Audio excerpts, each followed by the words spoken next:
Hi everyone.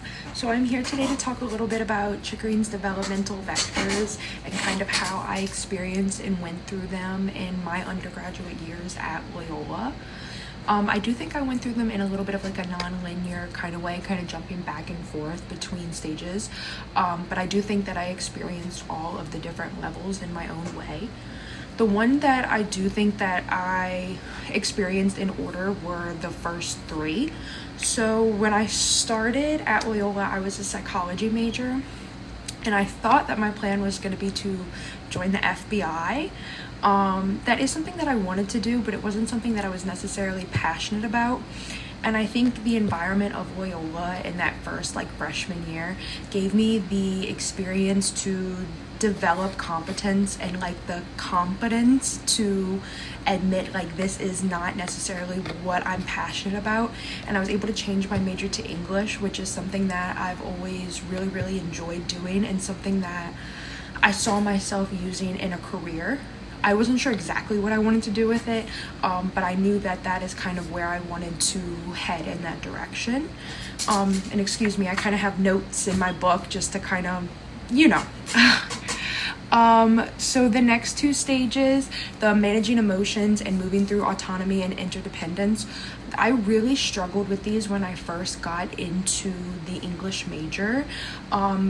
With English, it's a lot of writing and sharing your pieces with other people, and not everybody's always going to like what you have to say. Everybody has different opinions, and at first I really struggled with that. I would get really emotional, and I wasn't really confident in what I was writing. I felt like there was this pressure, I wanted to write what the professor would like or what my classmates would write, and I was kind of putting aside what I wanted to write. And I think just having the right professors and being in a good environment is kind of what helped me gain these skills to be able to be confident in what I was saying, and my emotions, I had a better handle on them. When somebody didn't like or didn't agree with what I was saying, I felt more grounded in my opinions and what I had to say. So I feel like those first three I really did do in the order. So for the stages 4 and 5, the developing mature interpersonal relationships and establishing identity, I felt pretty secure in both of these before I entered my studies at Loyola.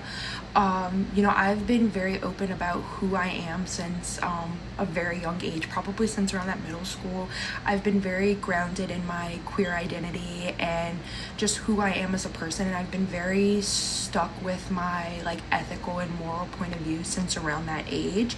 And I think kind of that stems from growing up in the South and being in environments where I didn't necessarily feel like I identified with a lot of my peers. I felt this need to surround myself with people who were similar to me, and I think because I did that, I was able to develop these lifelong relationships with people.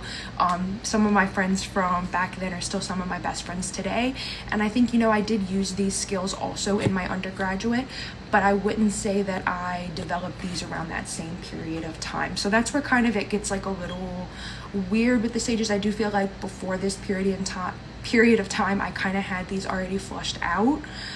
So we kind of zip back, but the stages 6 and 7, the developing purpose and developing integrity, I really did not really hone in on these until my senior year.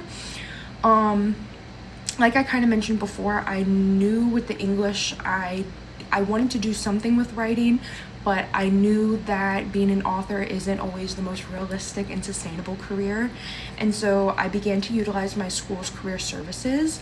And from there, I was able to discover this innate need to help other people and to one of the things I was really passionate about was helping other people who were first generation college students. It was something that was really hard for me and something that I had to navigate by myself. So being able to be a resource for other people in higher education was a clear passion for me. And from there, I kind of jumped right into it. I felt like I was able to then begin to start to do this progressing. I, started to build a resume and started to do all this stuff. And within a couple of weeks, I was already had a job secure in higher education. And I think that, everything leading up to this point all kind of led to these last two stages of me being able to get into this career and be in a place where I feel grounded in what I know and what my purpose is moving forward.